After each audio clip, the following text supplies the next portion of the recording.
ದೊಡ್ಡ ಶಾಕ್ ಇದು. ಅಜಿತ್ ಪವಾರ್ ಅವರ ಜೊತೆಗೆ 5 ಜನ ಏನ ವಿಮಾನದಲ್ಲಿದ್ದಂಥವ್ರು ಅವರು ಕೂಡ ಸಾವನ್ನಪ್ಪಿದ್ದಾರೆ. 2 PAಗಳು, 2 ಪೈಲಟ್ಗಳು, ಮತ್ತೊಬ್ಬರು NCP ನಾಯಕ.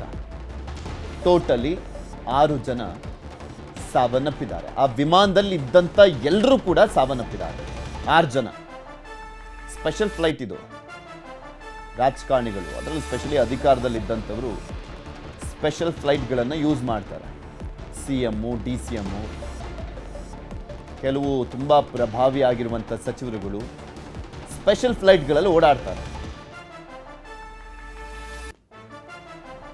ನಾಗರಿಕರ ವಿಮಾನ ಅಲ್ಲ ಇದು, ಸ್ಪೆಷಲ್ ಫ್ಲೈಟ್. ಪತನ ಆಗ್ತಿದ್ದಂತೆ ಆಬ್ವಿಯಸ್ಲಿ ವಿಮಾನ ಬೆಂಕಿ ಕಾಣಿಸ್ಕೊಂಡಿದೆ. ವೈಟ್ ಪೆಟ್ರೋಲ್ ಅಂತೀವಲ್ಲ, ಬೆಂಕಿ ಕಾಣಿಸ್ಕೊಂಡಿದೆ. ಕಂಪ್ಲೀಟ್ ಆಗಿ ಬ್ಲಾಸ್ಟ್ ಆಗಿ ಹೊತ್ತು ಉರಿದಿದೆ ಅದು. ಪತನವಾಗ್ತಾ ಇದ್ದಂತೆ ವಿಮಾನಕ್ಕೆ ಬೆಂಕಿ. ಬಟ್ ಪತನಕ್ಕೆ ಏನು ಕಾರಣ ಗೊತ್ತಿಲ್ಲ. ಪತನ ಆಗ್ಲಿಕ್ಕೆ ಏನು ಕಾರಣ ಆಗಿದೆ ಅಂತ.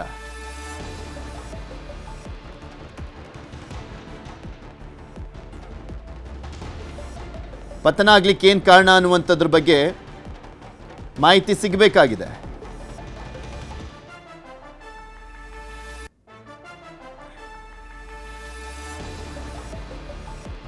ಪತನವಾಗ್ತಾ ಇದ್ದಂತೆ ವಿಮಾನಕ್ಕೆ ಬೆಂಕಿ ಬಿದ್ದಿರುವಂಥದ್ದು. ದುರಂತ ಅಂತ್ಯವನ್ನ ಕಂಡಿದ್ದಾರೆ. ತಮಗೆ ರಾಜಕೀಯವಾಗಿ ಮೇಲೇರಲಿಕ್ಕೆ ಪವರ್ ಸೆಂಟರ್ ಆಗಿದ್ದಂಥ ಬಾರಾಮತಿಯಲ್ಲಿ ದುರಂತ ಅಂತ್ಯ ಕಂಡಿರೋದು ಅಜಿತ್ ಪವಾರ್ ಅವರು.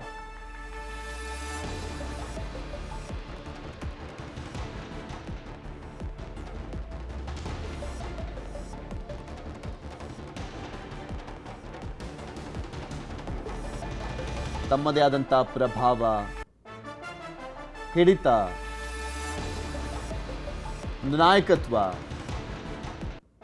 ಎಲ್ಲವನ್ನೂ ಕೂಡ ಹೊಂದಿದ್ದಂಥವರು ಅಜಿತ್ ಪವಾರ್ ಅವರು ಇವತ್ತು ಬೆಳಗ್ಗೆ ವಿಮಾನ ದುರಂತದಲ್ಲಿ ಸಾವನ್ನಪ್ಪಿದ್ದಾರೆ. ದುಃಖದ ಸುದ್ದಿ ಇದು.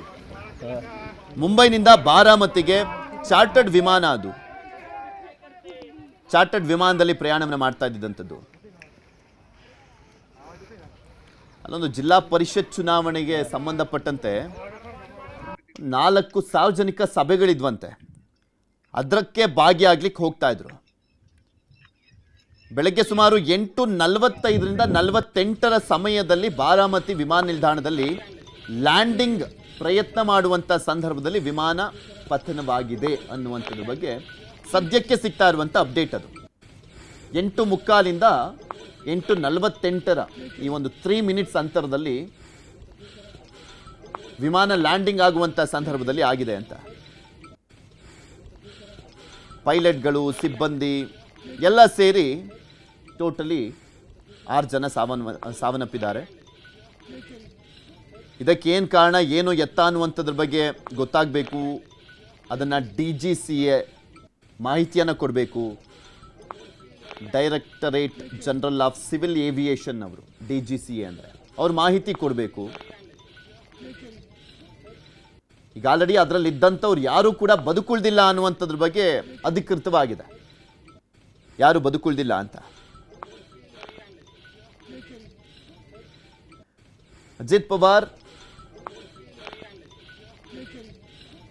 ಶರದ್ ಪವಾರ್ ಅವರ ಅಣ್ಣನ ಮಗ ಅವರು, NCP ನಾಯಕ, ಮಹಾರಾಷ್ಟ್ರದ ಉಪಮುಖ್ಯಮಂತ್ರಿ.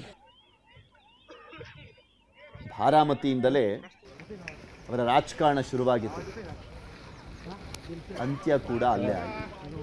ಬಾರಾಮತಿಯಲ್ಲೇ ಅಂತ್ಯವನ್ನು ಕಾಣುವಂತಾಯಿತು. 66 ವರ್ಷ ಅವರಿಗೆ, ಅಜಿತ್ ಪವಾರ್ ಅವರಿಗೆ. ಇದೊಂಥರ ಮಹಾರಾಷ್ಟ್ರ ರಾಜಕೀಯದಲ್ಲಿ ಅಲ್ಲಿನ ಜನರಿಗೂ ಕೂಡ ಅಷ್ಟೇ ದೊಡ್ಡ ಆಘಾತ. DGCAನವರು ತನಿಖೆಯನ್ನು ಮಾಡ್ತಾರೆ. ಕಾರಣ ಏನಾಯಿತು ಅನ್ನುವಂಥದ್ರ ಬಗ್ಗೆ ಗೊತ್ತಾಗಬೇಕು. ಯಾವುದೇ ವಿಮಾನ ಆದರೂ ಕೂಡ ಬ್ಲ್ಯಾಕ್ ಬಾಕ್ಸ್ ಅನ್ನುವಂಥದ್ದು ಇರುತ್ತೆ, ಆರೆಂಜ್ ಕಲರ್ದು.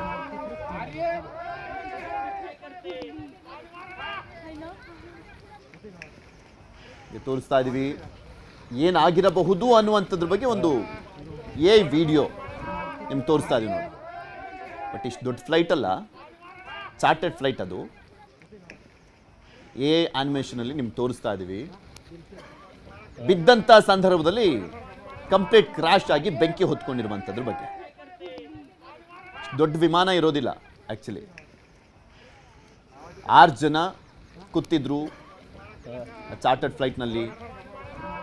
2 ಪೈಲಟ್ಗಳು, 2 PAಗಳು, ಒಬ್ಬ NCP ನಾಯಕ, ಅಜಿತ್ ಪವಾರ್ ಸೇರಿದಂತೆ ಟೋಟಲಿ 6 ಜನ ಇದ್ರು. ಇದು ಸುಮಾರು 8:45ರಿಂದ 8:48 ಸುಮಾರಿಗೆ ನಡೆದಿರುವಂಥ ಒಂದು ಘಟನೆ.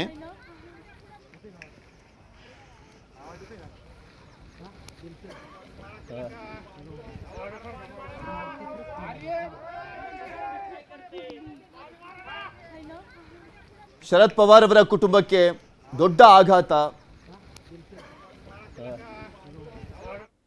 आज का दिन दुर्भाग्य का दिन है। इतनी बड़ी दुर्घटना शायद हम पिछले दशक में ऐसी दुर्घटना कभी हमको दिखने को नहीं मिला। ये दिल को दहला देने वाली दुर्घटना है। भगवान करे उन सभी लोगों के परिवारों को शक्ति दें। इतनी बड़ी घटना, जो लोग उसमें सवार थे, ये बहुत बड़ी दुर्घटना है। केवल महाराष्ट्र सरकार के वो डिप्टी CM नहीं थे, बल्कि देश के एक जाने माने राजनेता थे। आज उनकी भरपाई शायद मुश्किल।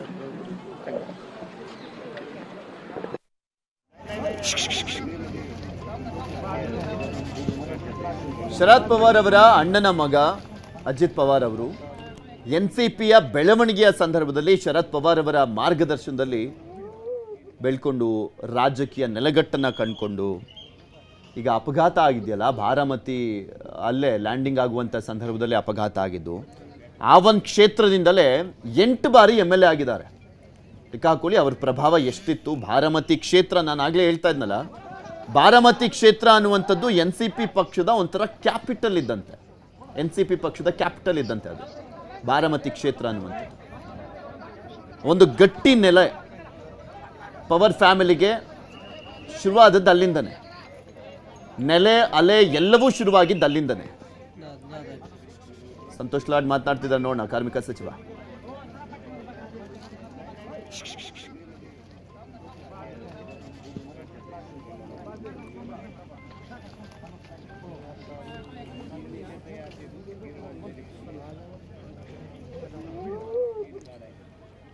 ಅಜಿತ್ ಪವಾರ್ ಅವರು 1 ಬಾರಿ 2 ಬಾರಿ ಎಲ್ಲ ಉಪಮುಖ್ಯಮಂತ್ರಿ ಆಗಿದ್ದ. 6 ಬಾರಿ ಉಪಮುಖ್ಯಮಂತ್ರಿ ಆದಂಥ ದಾಖಲೆ ಅದು. 6 ಬಾರಿ. ನಾವು ಕೆಲವರು CM ಆದಂಥ ಸಂದರ್ಭದಲ್ಲಿ ನೋಡ್ತಾ ಇರ್ತೀವಲ್ಲ, 10 ಬಾರಿ ಆದರು, 11 ಬಾರಿ ಆದರು ಅಂತೆಲ್ಲ ನೋಡ್ತಾ ಇರ್ತೀವಲ್ಲ. ಇಲ್ಲಿ ಪ್ರಮುಖವಾಗಿ ಅಜಿತ್ ಪವಾರ್ ಅವರು ರಾಜಕೀಯದಲ್ಲಿ ತುಂಬ ಅನುಭವನ ಹೊಂದಿದ್ದಂಥವರು. ಪ್ರಮುಖ ನಾಯಕ, ಪ್ರಭಾವಿ ನಾಯಕ ಸಾವನ್ನಪ್ಪಿದ್ದಾರೆ. ಇದ್ರ ಬಗ್ಗೆ ಇನ್ನಷ್ಟು ಡೀಟೇಲ್ಸನ್ನು ಪಡ್ಕೊಳ್ತಾ ಹೋಗೋಣ. ನಮ್ಮ ವೆಬ್ ಎಡಿಟರ್ ರಾಘವೇಂದ್ರ ಗುಡಿ ಮತ್ತೊಮ್ಮೆ ಸಂಪರ್ಕದಲ್ಲಿ ಜಾಯ್ನ್ ಆಗಿದ್ದಾರೆ. ಗುಡಿ, ಏನು ಅಪ್ಡೇಟ್ ಸಿಗ್ತಾ ಇದೆ ಈಗ? ಈ ಕ್ಷಣಕ್ಕೆ ಏನಾಯಿತು, ಯಾವ ಕಾರಣಕ್ಕಾಯಿತು ಅನ್ನುವಂಥದ್ರ ಬಗ್ಗೆ DGCA ಇಂದ ಏನಾದರೂ ಮಾಹಿತಿಗಳು ಬರ್ತಾ ಇದೆಯಾ?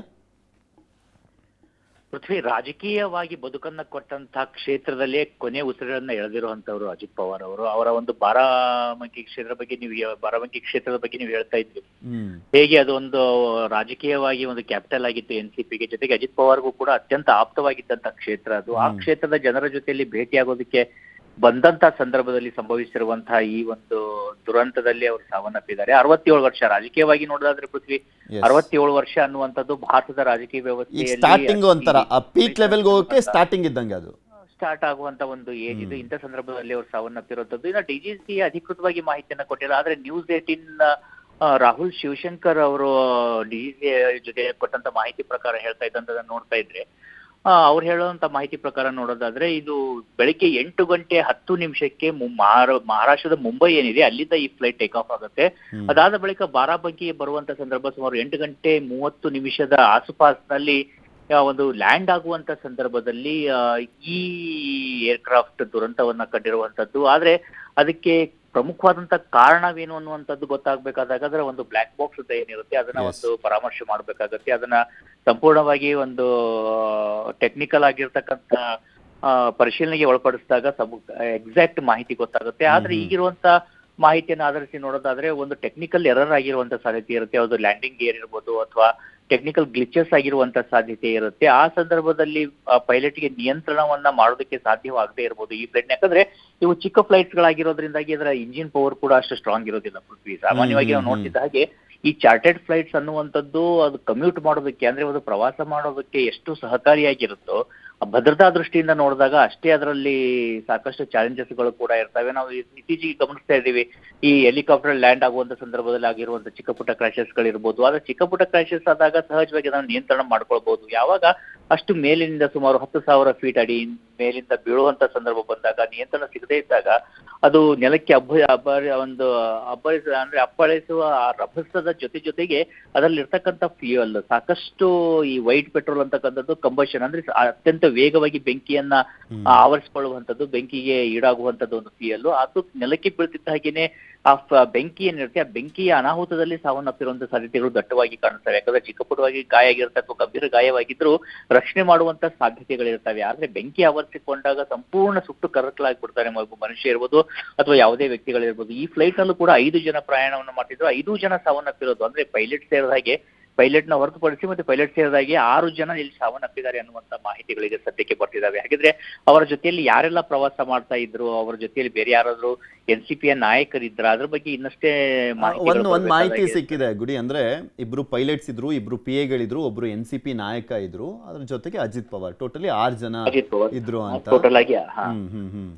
ಈಗ 6 ಜನ ಸಾವನ್ನಪ್ಪಿರುವಂತ ಘಟನೆ ಇದು. ಅವರ ಕುಟುಂಬಕ್ಕೂ ಕೂಡ ಅತ್ಯಂತ ದೊಡ್ಡ ಆಘಾತ ಇದೆ. ಯಾರು ಕೂಡ ಇದನ್ನ ಊಹೆ ಮಾಡ್ಕೊಳ್ಳೋಕೆ ಸಾಧ್ಯ ಆಗೋದಿಲ್ಲ. ಇವತ್ತು ಮಹಾರಾಷ್ಟ್ರದ ರಾಜಕೀಯವನ್ನ ನೋಡ್ತಾ ಇದ್ದಾಗಲೂ ಕೂಡ ಅತ್ಯಂತ ಪ್ರಮುಖವಾಗಿರ್ತಕ್ಕಂತ ಒಂದು ಘಟ್ಟದಲ್ಲಿ ಅಜಿತ್ ಪವಾರ್ ಅವರ ಅಂದ್ರೆ ಗುಡಿ ನಾನು ಇನ್ಫಾರ್ಮೇಶನ್ ನೋಡ್ತಿದ್ನಲ್ಲ 6 ಬಾರಿ ಉಪಮುಖ್ಯಮಂತ್ರಿ ಆಗಿದ್ದಂಥವ್ರು ಅಜಿತ್ ಪವಾರ್. ಅದರಲ್ಲೇ ಗೊತ್ತಾಗುತ್ತೆ ಎಷ್ಟು ಮಟ್ಟಿಗೆ ಪವರ್ಫುಲ್ ನಾಯಕರಾಗಿದ್ರು ಅಂತ. ಯಾಕಂದ್ರೆ ಶರದ್ ಪವಾರ್ ಅವರ ನೆರಳಿನಲ್ಲಿ ಬೆಳೆದು ಬಂದು ನಂತರ NCP ಪಕ್ಷದಿಂದ ಹೊರಬಂದು ಅವರ ಅಧಿಕೃತ ಸಿಂಬಲ್ ಕೂಡ NCPದು ಇವ್ರಿಗೆ ಸಿಕ್ಕಿರುತ್ತೆ. 41 ಜನ MLAಗಳು ಆಯ್ಕೆ ಆಗ್ತಾರೆ. ಅದರಲ್ಲಿ ಒಂದು ಸ್ಪಷ್ಟವಾಗಿ ಕಾಣಿಸ್ತಾ ಇದ್ದು ಒಂದು ಫ್ಯೂಚರ್ NCPಗೆ ಅಂದ್ರೆ ಇದ್ದಿದ್ದು ಅಜಿತ್ ಪವಾರ್ ಅಂತ. ಬಟ್ ಇದು ನಿಜಕ್ಕೂ NCP ಪಕ್ಷಕ್ಕೆ ಮತ್ತೆ ಈಗಷ್ಟೇ ಹೊಂದಾಣಿಕೆ ಆಗ್ತಾ ಇದ್ರು, ಎಲ್ಲ ಸರಿ ಹೋಯ್ತು ಅನ್ನುವಂಥ ಸಂದರ್ಭದಲ್ಲಿ ನಿಜಕ್ಕೂ ಒಂದು ಮರ್ಮಾಘಾತ ಅಂತ ಹೇಳಿದ್ರೆ ತಪ್ಪಾಗ್ಲಿಕ್ಕಿಲ್ಲ ಶರದ್ ಪವಾರ್ ಅವರ ಕುಟುಂಬಕ್ಕೆ. ಇದು ನಿಜಕ್ಕೂ ಕೂಡ ಪೃಥ್ವಿ ಒಂದು ಕಡೆ ಶರದ್ ಪವಾರ್ ಅವರ ಕುಟುಂಬಕ್ಕೆ ಇದು ಗುಡಿ ಮಾತಾಡಿಸ್ತೀನಿ. Pilots has to be very careful, but I condole my to this shock, come out with the blessing of God and family members. It's really unfortunate to hear that news. Thank you, sir.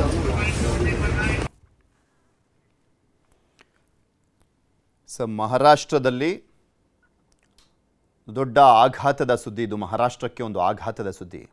ಮಹಾರಾಷ್ಟ್ರದ ಉಪಮುಖ್ಯಮಂತ್ರಿಗಳೇ ಇನ್ನಿಲ್ಲ ಅನ್ನುವಂಥ ವಿಚಾರ.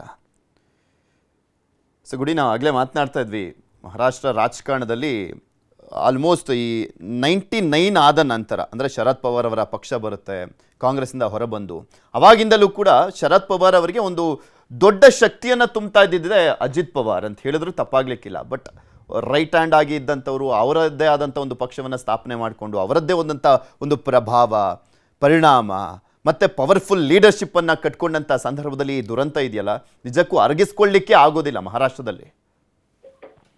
ಖಂಡಿತವಾಗಿ ಪೃಥ್ವಿ, ಇದು ಒಂದು ಕಡೆ ಮಹಾರಾಷ್ಟ್ರದ ರಾಜಕೀಯದಲ್ಲಿ ಅತಿ ದೊಡ್ಡ ಅಲ್ಲೋಲ ಕಲ್ಲೋಲವನ್ನು ಉಂಟು ಮಾಡ್ತಾ ಇದ್ರೆ, ಇನ್ನೊಂದು ಶರದ್ ಪವಾರ್ ಅವರ ಕುಟುಂಬದಲ್ಲೂ ಕೂಡ. ಯಾಕಂದ್ರೆ ಒಂದು ಕಡೆಯಿಂದ ನೋಡ್ತಾ ಇದ್ರೆ ಎಲ್ಲೋ NCP ನಾಯಕತ್ವ ಸುಪ್ರಿಯಾ ಸುರೆ ಅವರಿಗೆ ಹೋಗುತ್ತೆ, ಶರದ್ ಪವಾರ್ ಅವರ ಮಗಳಿಗೆ ಅದು ಹಸ್ತಾಂತರ ಆಗುತ್ತೆ ಅನ್ನುವಂಥ ಸಂದರ್ಭ ಬಂದಾಗ ಇವರಲ್ಲಿಂದ ಹೊರಗಡೆ ಬರೋದ್ರ ಜೊತೆಯಲ್ಲಿ ಸಂಪೂರ್ಣವಾಗಿ NCPಯನ್ನೇ ತಮ್ಮವಾಗಿರಿಸ್ಕೊಳ್ತಾರೆ. ಅಂದ್ರೆ ಅವು ಒಂದು ಕಡೆಯಿಂದ ನೋಡೋದಾದ್ರೆ ಕೆಲವು ಮಾಹಿತಿ ಪ್ರಕಾರ ಅದನ್ನ ಶರದ್ ಪವಾರ್ ಅವರ ಮತ್ತೊಂದು ನಡೆ ಇದಾಗಿತ್ತು ಅನ್ನುವಂಥದ್ದು ಇರೋದು. ಆದ್ರೆ ರಾಜಕೀಯವಾಗಿ ಸಾಕಷ್ಟು ಅಚ್ಚರಿ ಮೂಡಿಸುವಂತ ನಿರ್ಧಾರದ ಜೊತೆಯಲ್ಲಿ ಆ ಉಪಮುಖ್ಯಮಂತ್ರಿ ಸ್ಥಾನವನ್ನ ಕೂಡ ಪಡೆದುಕೊಂಡಂತವ್ರು ಅಜಿತ್ ಪವಾರ್. ಆಮೇಲೆ ನಾವು ನೋಡ್ತಾ ಇದ್ವಿ ಈ ಶಾರ್ಟೆಸ್ಟ್ ಮುಖ್ಯಮಂತ್ರಿ ಆಗಿರೋದು ಕೇವಲ 6 ಗಂಟೆಗಳ ಕಾಲ ಮುಖ್ಯಮಂತ್ರಿ ಹೇಗೆ ದೇವೇಂದ್ರ ಫಡ್ನವೀಸ್ ಆಗಿರ್ತಾರೋ 6 ಗಂಟೆಗಳ ಕಾಲ ಉಪಮುಖ್ಯಮಂತ್ರಿ ಕೂಡ ಇವರಾಗಿರ್ತಾರೆ. ಇದಕ್ಕಿದ್ದಾಗಿ ಮತ್ತೆ ರಾಜಕೀಯ ಬದಲಾವಣೆ ಆಗುತ್ತೆ.